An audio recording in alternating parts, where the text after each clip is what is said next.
Okay, hi everybody, my name is Zach Stadnik. I work with Supreme Pharmaceuticals, that's SL on the CSE. And today's kind of interesting for me because the last time we got up here at the last CSE day, we would have been considered what would be a late-stage applicant under the MMPR for commercial cannabis production here in Canada with Health Canada. And today I get to speak to you as a fully licensed producer, one of 25 companies in the space, a space that is poised for massive growth.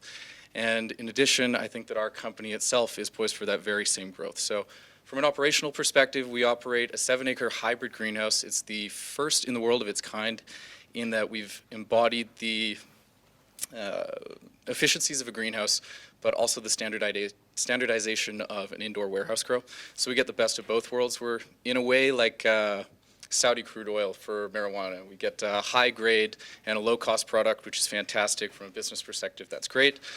From a stock perspective, we've been able to raise a lot of capital, a bit north of $13 million on the CSE. Further to that, we're the second best traded company in the space, only to CGC, which is the biggest company worth about $250 million. So it's a very strong metric for us.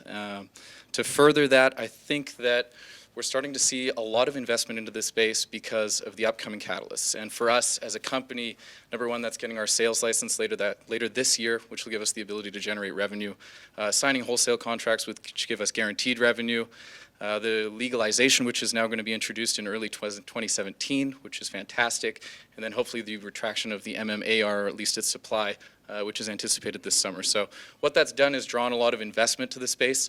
We're starting to see very traditional investors make an investment into what I would consider a very untraditional space.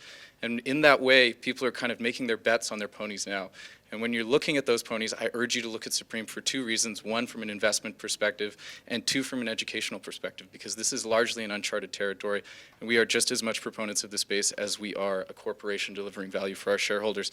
So if I leave you with two things today, it would be, number one, that we operate a 7-acre greenhouse. It's the first of its kind, and this is truly an industry where size matters.